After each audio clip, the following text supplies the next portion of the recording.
Let's check in with Court with a look at your forecast. And I know the organizers of all these festivals are watching you very closely to see the forecast as they plan those outdoor events that they can't move inside, Court. That's right. And Kelly, the good news for them is there's really not a huge reason to move them inside. If there was, it would be that it's going to be very warm out there. In fact, you might call it hot because we are going to end up around 5 to 10 degrees above average for this time of year heading through the next several days. Your weather alerts for today: cool mornings, not too brisk, but cool, and we'll end up with warmer afternoons through the end of this week and heading into your weekend. And then we'll finally have a welcome cooling trend on the way heading into the start to middle of next week. But with that cooling trend also comes some concerns, and I'm going to be touching on those coming up here in a second. Here's that live look outside from Rattlesnake Peak. This is located just south of Lake Oroville, looking west over the valley, where you can see clear skies and the twinkling city lights of Oroville this morning.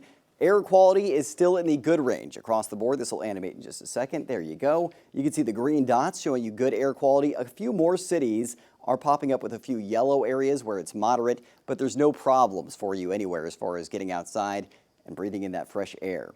Temperatures in the upper 50s to lower 60s in the valley. In foothills, we're in the 30s to 40s in our mountain zones right now, so you might want that light extra layer this morning. Winds are modest and out of the northeast right now. There'll be south winds up to maybe 10 miles an hour this afternoon, and this is going to be a rinse and repeat pattern over the next few days. Light winds out of the northeast in the morning, south winds that aren't very strong in the afternoons. That continues through the end of this week, but that does not continue into next week. That cooling trend I was just talking about, that's also going to bring the potential for gusty north winds, and that's a big fire danger concern. So today, satellite and radar showing you clear skies right now. We have high pressure off to our east that's acting as an omega block, which just basically gives us this bubble across the southwest where no other weather impacts are going to move in. We're just going to be toasty, dry, and sunny across our region. And as we move forward, that ridge is staying in place for the next couple of days. It does start to retrograde west as we head into your late week and weekend forecast. By the latter half of the weekend, that's along and off the coast. And then what that does is it opens up the door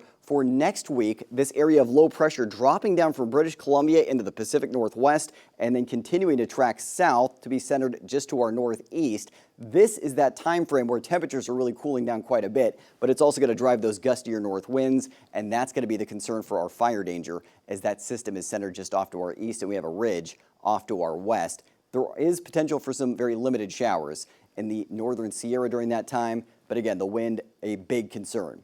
80s to low 90s in the northern mountains today, 70s to mid 80s for the most part in the Sierra and southern Cascades, 70s to mid 80s in the foothills as well, up to 84 degrees up on the ridge in Paradise, 83 for Forest Ranch and 80 in Cohasset. We'll end up in the mid 90s for the northern zones of the valley with sunny skies and modest winds, upper 80s to low 90s in the mid valley later today. So those temperatures are trending up by a degree or two compared to what we saw yesterday. And in your Storm Tracker 7-day forecast, where your weekend's always in view, the peak of our heat this week is Friday, 93 degrees in Chico. Lower 90s continuing this weekend, and then mid to upper 80s Monday with upper 70s right now projected for Tuesday. Reading mid 90s through at least Saturday with a peak of the heat 96 on Sunday. Back down to the lower 90s Monday, and then a plummet into the lower 80s on Tuesday as that cooler system tracks south just off to our east. Kelly, coming up a little bit later, we're going to be talking about your work week forecast or your outside worker forecast. But again, this forecast right here, toasty through the weekend, so make those outdoor plans early on if you're trying to get out this weekend.